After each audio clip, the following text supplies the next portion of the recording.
দুৰ্নীতি বিৰোধী যুৱ শক্তি অসমৰ কেন্দ্ৰীয় সমিতিৰ মৰাণত সংবাদমেল 2017 চনৰ পৰা প্ৰৱৰ্তন কৰা দুৰ্নীতি বিৰোধী যুৱ শক্তি বঁটা এইবাৰ 9 ডিচেম্বৰত গুৱাহাটী কলাক্ষেত্ৰত প্ৰদান কৰাৰ ঘোষণা অনলাইন ট্ৰেডিং এপসমূহৰ বিৰুদ্ধে সৰব দুৰ্নীতি বিৰোধী যুৱ শক্তি অসম এনে জালিয়াতি কৰা কোম্পানীসমূহক অসমত এই কাৰ্যপন্থা বন্ধ কৰিবলৈ সকিয়নি সংগঠনটোৰ দুখীয়া ৰাইজক সুহি খোৱা বিদ্যুতৰ স্মাৰ্ট মিটাৰৰ ওপৰতো বিহিত ব্যৱস্থা গ্ৰহণ কৰিবলৈ চৰকাৰক দাবী সংগঠনটোৰ সংবাদমেলত দুৰ্নীতি বিৰোধী যুৱ শক্তি অসমৰ কেন্দ্ৰীয় সমিতিৰ সভাপতি ৰাকেশ গগৈ কাৰ্যকৰী সভাপতি কুমুদ দাস সাধাৰণ সম্পাদক কুশল খাটনিয়াৰকে প্ৰমুখ্যে কৰি সংগঠনৰ বিষয়ববীয়া সকলো উপস্থিত থাকে উক্ত অনুষ্ঠানত মই দুৰ্নীতি বিৰোধী যুৱ শক্তিৰ কেন্দ্ৰীয় সভাপতি ৰাকেশ গগৈ আমাৰ কাৰ্যকৰী সভাপতি কুমুদ দাস ডাঙৰীয়া সাধাৰণ সম্পাদক কুশল খাটনিয়া ভুৱন হাজৰিকা সভাপতি কেন্দ্ৰীয় সাধাৰণ সম্পাদক চিত্ৰ বৰুৱা বাকী আমাৰ কাৰ্বি আংলং জিলা গোলাঘাট জিলাৰ বিভিন্ন জিলাৰ বিষয়ববীয়াসকল ইতিমধ্যে আমাৰ আজি উপস্থিত হৈছে কাৰ্যনিৰ্বাহক সভাত তো আগন্তুক আমি যিটো আমি ইতিমধ্যে দুৰ্নীতি বিৰোধী যুৱ শক্তিয়ে 2017 চনৰ পৰা আমি আন্তঃৰাষ্ট্ৰীয় দুৰ্নীতি বিৰোধী দিৱস উদযাপন কৰি আহিছোঁ গত বছৰ দৰে এই বছৰো আমি গুৱাহাটীত আগন্তুক 9 ডিচেম্বৰ তাৰিখটো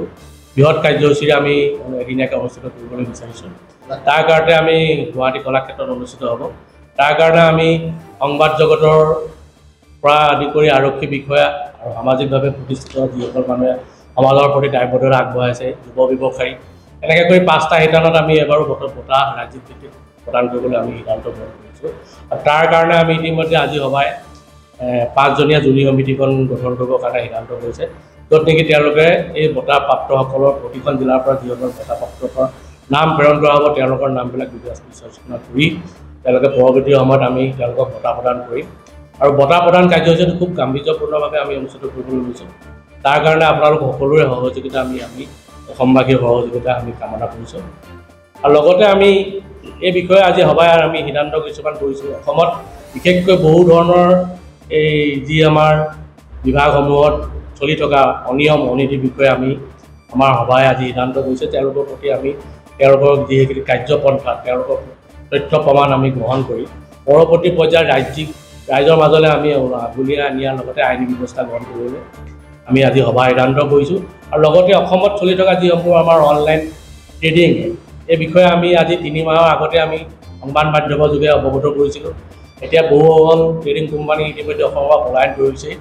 তো তাৰ বাবে যি ধৰণৰ যাৱতীয় আইনী ব্যৱস্থা ল'ব লাগে এই ব্যৱস্থা ল'বৰ কাৰণে আমি ইতিমধ্যে বহু প্ৰতিষ্ঠানৰ প্ৰতি আমাৰ পিনৰ পৰা আইনী জাননী প্ৰেৰণ কৰিছোঁ তেওঁলোকে কিন্তু গুৰুত্ব দিব পৰা নাই তাৰ কাৰণে আমি যিসকল বিভাগত আমি